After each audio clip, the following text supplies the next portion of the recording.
제가 새벽에 게임을 하던 중 같은 팀 팀원과 언쟁이 벌어졌습니다. 제가 실수를 하자 그 팀원은 저에게 처음 해보냐며 훈수를 두고 욕설을 하길래 제가 너무 화가 나서 직접 전화해서 이야기하라며 제 전화번호를 같은 팀원들만 채팅에 보이게 그랬었습니다. 그러자 저와 언쟁이 붙은 팀원은 상대편이 보이는 전체 채팅으로 제 전화번호를 뿌리며 화나면 이 번호로 전화하라며 옥설을 내뱉었는데요. 진짜 너무 화가 났는데 이런 일로 고소가 가능할지 궁금합니다. 돈과 합의의 목적보다 처벌을 목적으로 하고 싶습니다. 이런 사연이 접수가 되었군요. 또 요새 게임을 하다 보면은 사실 뭐 금전 거래가 오가는 경우도 있다고 하고요. 또 채팅을 통해서 좀 욕설이나 명예훼손적인 발언이 나오는 경우도 있다고 전해드렸거든요. 변호사님 먼저 이 사연 보신 소감 어떠신가요? 네, 그 온라인 게임이 최근 들어 뭐 더 활성화되고 있고요. 게임을 즐기다가 이런저런 분쟁이 발생하여 상담을 신청하는 사례가 많이 늘고 있습니다.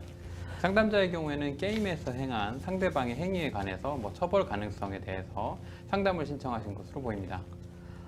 그렇군요. 게임 중 이제 상대방에게 뭐 심한 욕설을 한다거나 뭐 성희롱적인 발언을 하는 경우, 이런 경우라면 뭐 명예훼손 성립할 수 있는 거겠죠? 네, 여기에 대해서 이제 두 가지를 조금 구분해서 설명을 드릴 수 있을 것 같은데요. 네. 정보통신망법 뭐 74조 제1항, 제2호 등에서는 음란한 부호, 뭐 문헌, 음향, 화상 또는 영상 등을 배포하거나 공공연하게 전시한 자에 대해서는 1년 이하의 징역 또는 1천만 원 이하 벌금에 처하고 있는데요.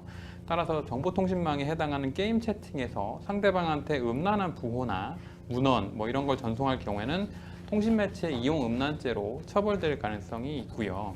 또 말씀하신 두 번째로 보면 이제 같은 법 70조 1항에서는 사람을 비방할 목적으로 정보통신망을 통해서 공공연하게 사실을 드러내서 다른 사람의 명예를 훼손한 자에 대해서는 또 3년 이하의 징역 또는 3천만 원 이하의 벌금에 처하도록 정하고 있습니다. 따라서 단순한 욕설만으로는 명예훼손까지는 성립하지 않겠지만 공공연하게 사실을 드러내거나 허위 사실을 적시했다면 정보통신망 위반죄로 이 역시도 처벌 대상이 될 수 있습니다. 그렇군요. 또 특히 이번 사연 같은 경우에는요, 본인이 이제 본인 팀원들만 보이는 채팅창에 전화번호를 공개하신 건 맞는데 상대방이 그 상담자의 팀원의 전화번호를 이제 다른 곳, 그러니까 다른 편도 볼 수 있게 공개를 하신 그런 상황이란 말이죠. 이런 경우에 뭐 전화번호 공개의 문제, 법적으로 처벌할 방법이 있나요? 네, 여기에서는 이제 그 앞서 말씀드린 정보통신망법 이외에 또 개인정보보호법에서도 벌칙 규정을 정하고 있는데요.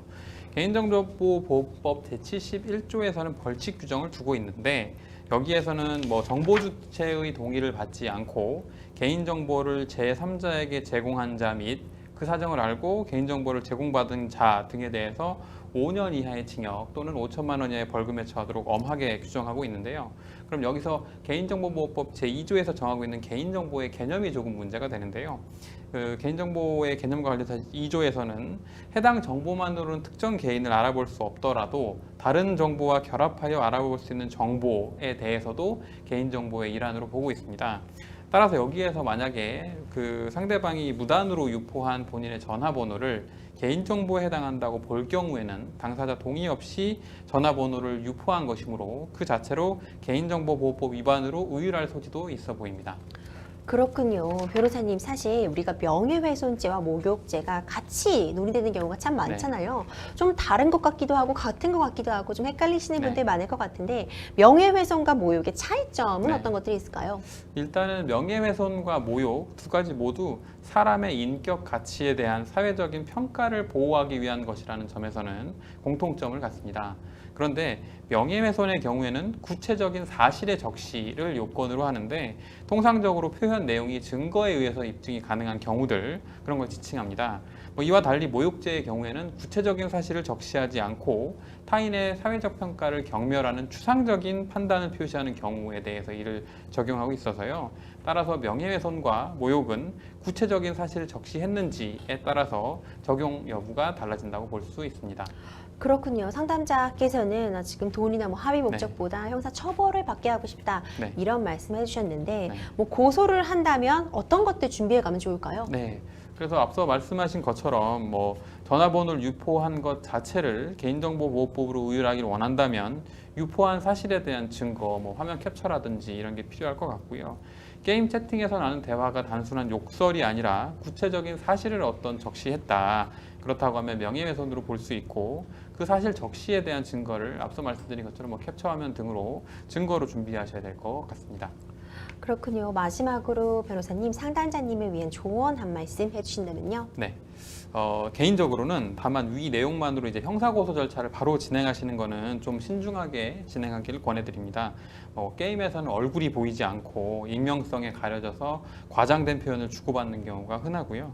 다만 이제 구체적으로 상대방이 이제 알린 전화번호 유출로 인한 피해를 입었다거나 이런 경우에는 구체적으로 형사 절차를 진행하셔야 될 것 같습니다.